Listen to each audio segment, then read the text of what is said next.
Welcome to Morgellons discussion and microscopy videos with your host, Jeremy Murphy. Hi, and welcome back to Morgellons discussion and microscopy videos.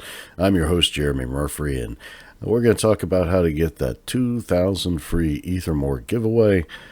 But first, I want to go into a little bit of discussion about these protest demonstrations. Personally, I'm definitely not opposed to them. It just depends on how they are accomplished. You know, the details really do matter, and that's something that I just can't put my support behind if it's apparent that things aren't being paid attention to that should be paid attention to, which could prevent future problems. You know, for example, I don't think it's right to entice anybody to come to these protest demonstrations under the auspice that Morgellons patients are killing themselves en masse. That's definitely and obviously not true. Sometimes suicide does happen. I've experienced it personally myself, but inside the Morgellons community specifically, it's not at a rate of 80%. Or it's definitely not at the rate of 800 times either. So I don't agree with trying to get people to go down to wherever, or go up to wherever, or go anywhere wherever, under the impression that Morgellons, if you get it, you're more likely than not to commit suicide. Now here's the truth. I honestly know more people who claim to have syphilis and Morgellons than I know Morgellons patients that have committed suicide. So I get a bad taste in my mouth specifically on the suicide issue. I don't think that it should be glorified in the name of justifying or legitimizing Morgellons disease. I think that's a bad tactic, and so I stay away from that. Other things are just paying attention to local laws, you know.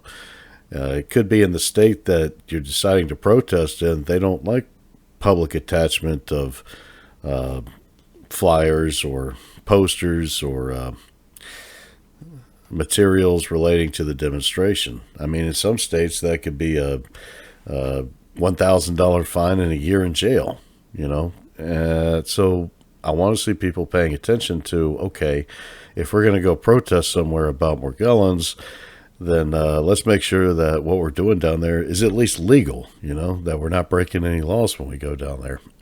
Because people are saying that Morgellons patients are reckless and that all they care about is attention. Well, if you're not paying attention to the laws and where you go, then you're making that case. Another thing is the villainization of the CDC. You know, the CDC does a lot of great work. And I know a lot of people, honestly, in the Morgellons community who have benefited directly from the CDC. And all of us inherently should as Lyme disease patients, because the CDC, when the Lyme community went down there to protest in front of the CDC came out to greet them. They went out there to empathize with them. You tell them that, hey, we know what you're going through. You definitely deserve better treatment. And if you go on the CDC's website, everything that they're saying about Lyme disease is pretty much true. Now, they're even saying now that Lyme disease can be passed from mother to child, and we've known that for a long time. But it's official. It's on the CDC made that change within the past 5 years.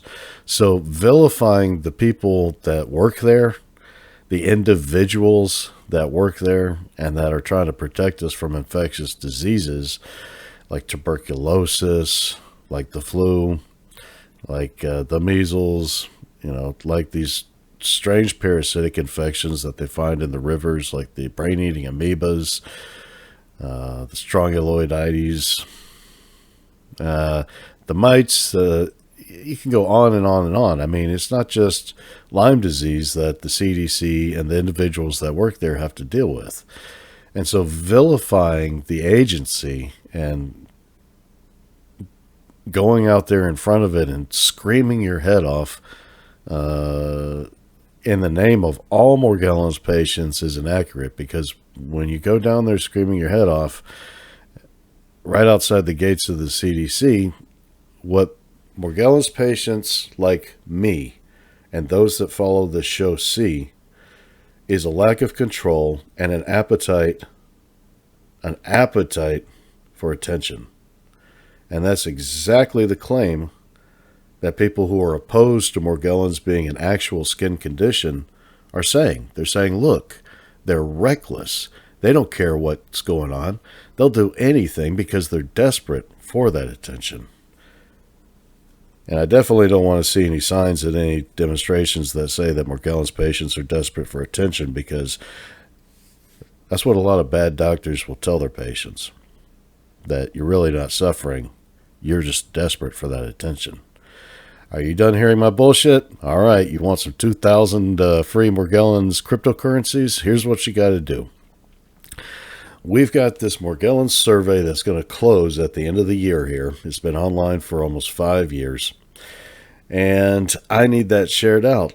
We need more entries. Science needs a broader range of Morgellons patients to participate in this Morgellons survey. So what I'm willing to accomplish is whoever can share this out and prove that they got the most reshares on this article on our website, morgellonssurvey.org, about the Morgellons survey, and where they could take the Morgellons survey and see preliminary results for it. Whoever can accomplish getting the most reshares, I'm going to award you 2,000 Ethermorg. I'm never, ever going to give away this much.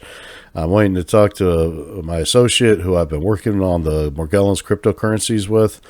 And I'm just like, he's like, man, you can't give away that much. He's like, what are you doing? That's just like a whole lot. And I'm like, I love the Morgellons community, and I want to give back. So what you can do with these Ethermorgs is we're going to have a white paper soon about Ethermorg and Morgellons coin and what's going on with both of them. If you want to look online, they're counterparty tokens. XCP, they're not XCP themselves. They're actually based on the XCP protocol, etc. I'll have some information in the white papers that are coming up this month. We're going to have the white papers accomplished for Morgellons coin, Ethermorg, and the online market that you can spend those in to receive various Morgellons products and services. So we're definitely going to have the white papers. It's going to be this month. It may not be accepted, because I do like to get my white papers peer-reviewed, and this will be the second attempt of putting a white paper together for the Morgellons coin. Initially, I put one together, and they were just like, nah, you need to go back to the drawing board. And so back to the drawing board we went. So we've got Ethermorg and Morgellons coin. Morgellons coin is not operational yet. Its intention, its use purpose is to raise funds for scientific research. We're going to have a system to vote for what the study is we want to fund with these Morgellons coins. And if you want to fund that research, you can buy these tokens. The Ethermorg is going to be for promoting Morgellons science. So if you see somebody that shared a Morgellons study and you want to thank them, we're going to have a bot in place, hopefully soon, to be able to say Morgellons tip, how many ever Ethermorg you want to tip them, and they're going to have that deposited into their online wallet. So we've got some big plans coming up, but we need to get the information shared out. And like I said, for the record, I'm not opposed to demonstrations, but I do care about how they're accomplished, because Morgellons patients have to have a positive reputation, and that means paying attention to the laws and wherever you're going to demonstrate, and having an understanding of what you're demonstrating about. The CDC is not a bad guy. You can get treatment today. I'm getting treatment today despite the CDC not having anything on their website about Morgellons. Doctors know that Morgellons patients, real Morgellons patients who are suffering from Lyme disease or other infections, are not crazy. They just have this problem, and that maybe a 2-week course of antibiotics isn't going to fix it. There may be other ways. You may have to see a Lyme disease specialist. You may have to go that route. And hey, I'm sorry, but that's just the way it is. If you want to enact that change, I personally recommend appealing to your representatives, your senators, your congresspeople, about this particular issue. And there are advocacy organizations that you can participate with who will help you accomplish that, who'll give you the tools to accomplish that. And I'm going to leave links in the description below. So let me know what you guys think. I'm looking forward to everybody who's going to participate in this contest. I would definitely love to see us get a lot of new entries so we have a broad range of scientific data in this Morgellons survey. All right, take care, and we will talk to you soon.